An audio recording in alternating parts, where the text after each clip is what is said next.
Quaresma, como você defenderia a doutora Deolane Bezerra? Eu tô sendo assolado por uma multidão de questionamentos nesse diapasão. Não pule esse vídeo, vamos poder girar uma prosa sobre esse tema extremamente sério.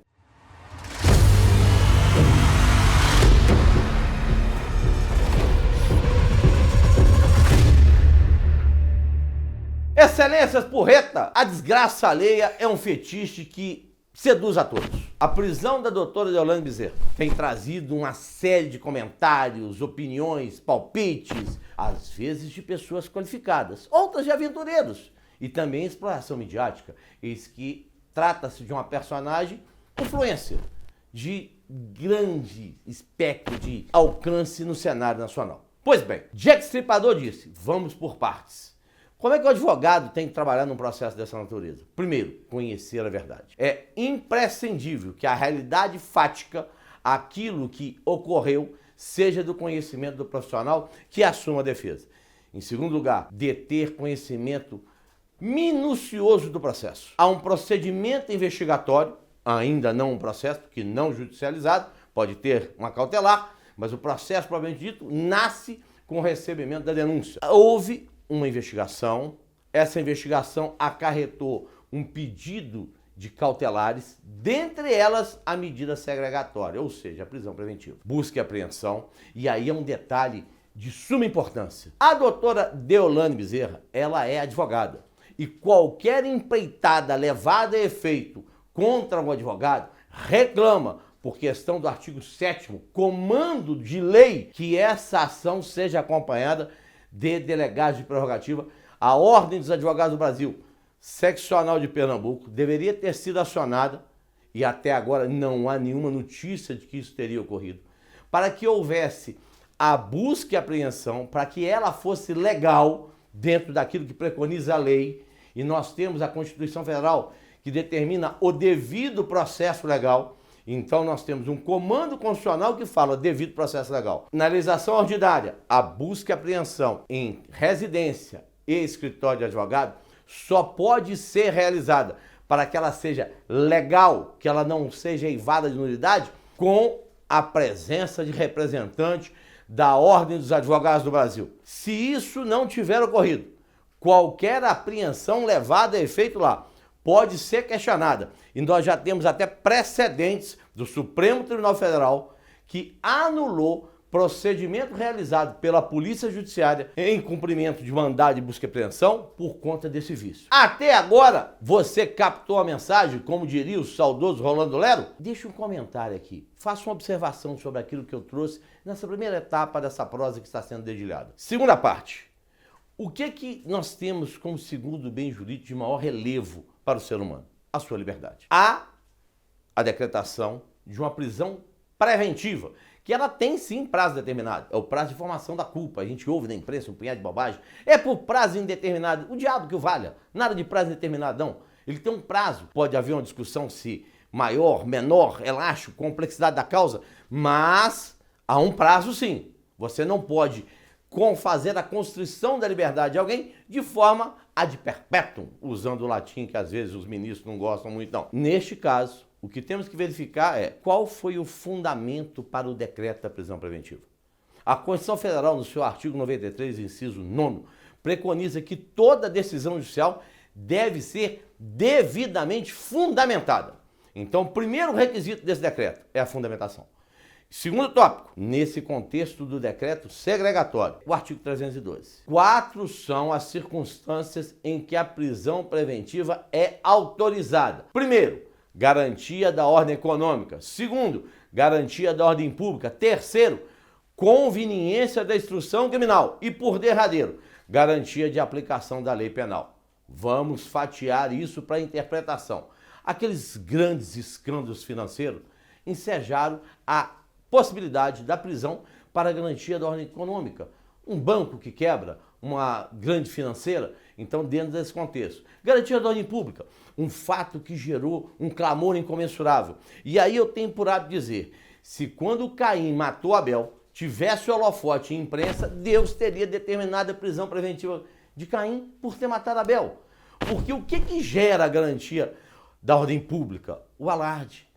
Essa profusão desmedida de fatos e notícias, às vezes infundadas, em cima de determinada investigação criminal.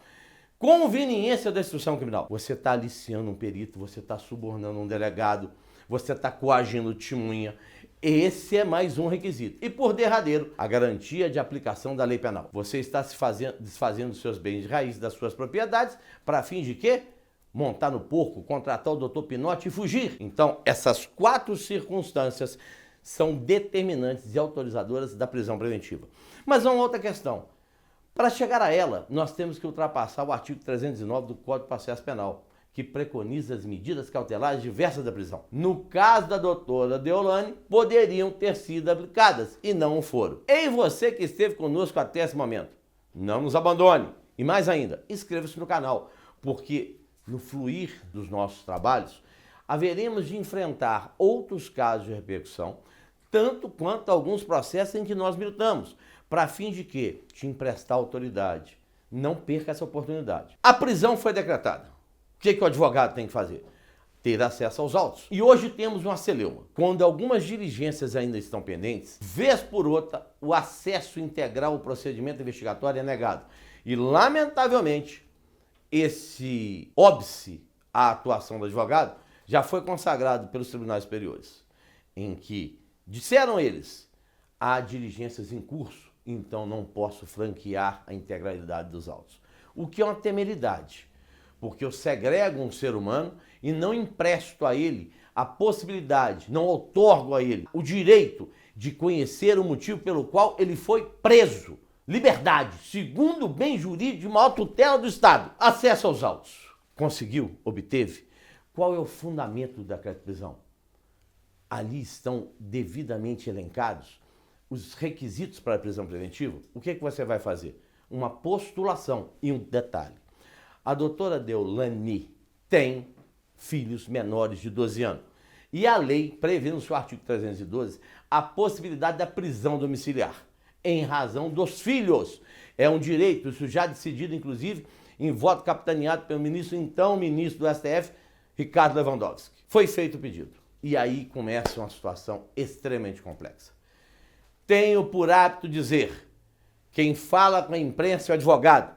Num caso midiático, onde a pessoa tem uma repercussão internacional, nacional, extraterrestre, isso às vezes é complicado. Fazer com que ela não se manifeste e, com um detalhe, você já foi preso injustamente? Já foi lançado numa masmorra estatal de forma indevida?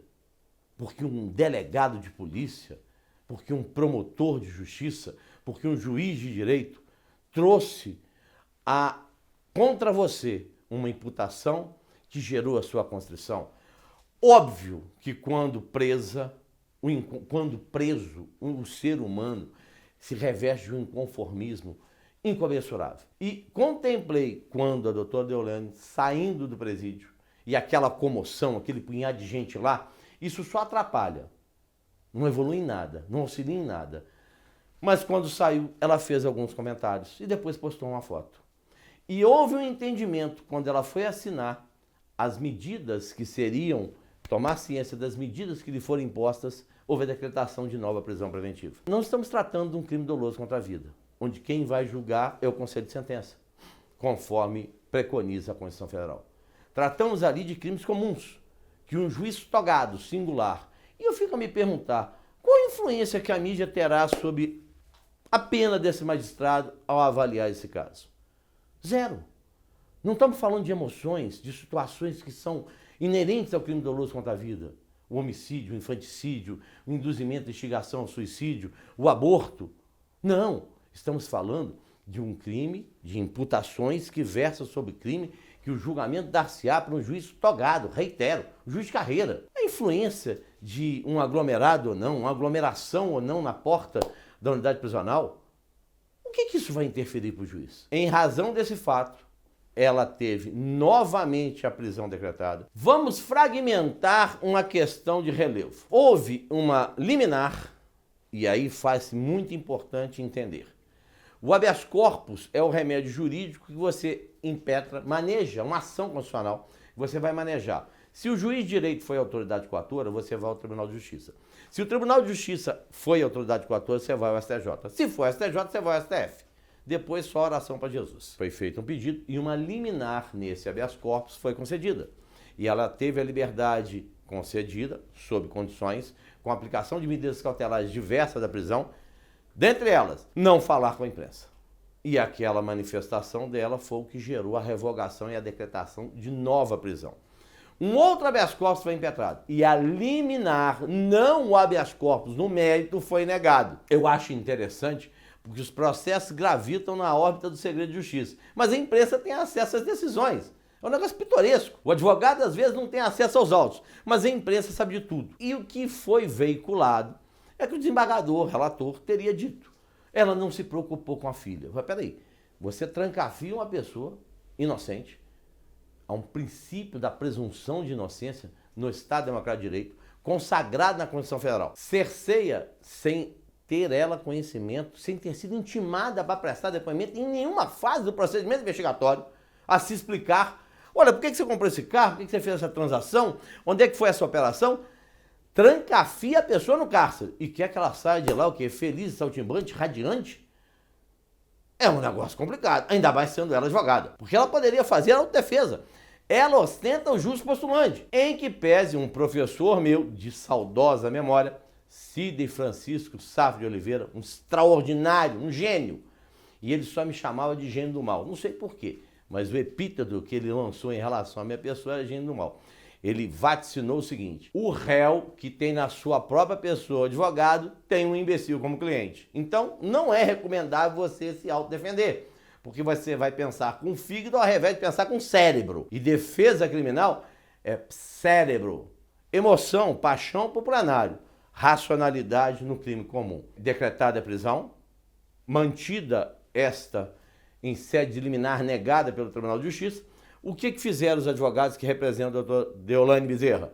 Ingressaram com habeas corpus com superação da súmula 691 perante o Superior Tribunal de Justiça. O STJ, ao analisar esse writ, que é o nome que também recebe o habeas corpus, indeferiu-o liminarmente. Por quê? Porque a súmula 691 preconiza que não pode a instância superior examinar aquilo que não foi decidido pelo Tribunal ACO, pelo Tribunal de Justiça, pelo Tribunal Regional Federal. Lá no STJ, sequer conhecida foi a impetração. Temos agora que aguardar, ou terá ela que aguardar, o julgamento perante o Tribunal de Justiça, que pode conceder a ordem restaurando as cautelares diversas da prisão ou mantendo-a encarcerada. Até agora, captou a mensagem, como perguntaria o professor Raimundo a Rolando Lero? Dedicarei o meu preciosíssimo tempo, time is money, já disseram por aí, para ler os comentários, para exaurir as suas dúvidas. Já se inscreveu no canal? Por que ainda não fez isso, meu amigo, minha amiga?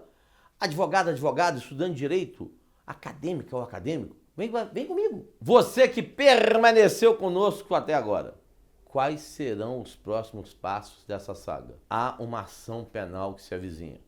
Concluído o inquérito policial, teremos uma denúncia. Serão citados os réus. Apresentarão resposta à acusação. E em uma audiência de instrução e julgamento, a prova oral será coletada. Este é um momento fundamental, porque nós temos a questão imediata da liberdade, nós temos a questão imediata do processo. Não basta simplesmente restaurar a liberdade. Há que se fazer contraponto a todos os termos da acusação, que será deduzida através do órgão ministerial numa peça chamada denúncia. Você sabe muito bem disso. E esse trabalho hercúleo que será levado a efeito pela defesa tem que ser meticuloso, com conhecimento específico de todas as nuances da investigação, para fim de desconstituir aquilo que desde o início, tanto a doutora Deolane quanto a sua família dizem que são aleivosias. Não será a primeira vez que fatos dessa natureza, acusações infundadas, geraram prisões e destruição de reputações. Posteriormente, alegações finais, sentença, recurso para os tribunais. Há muita água para passar por debaixo dessa ponte. E o que eu espero é que os direitos constitucionais dela sejam respeitados notadamente por ser advogado.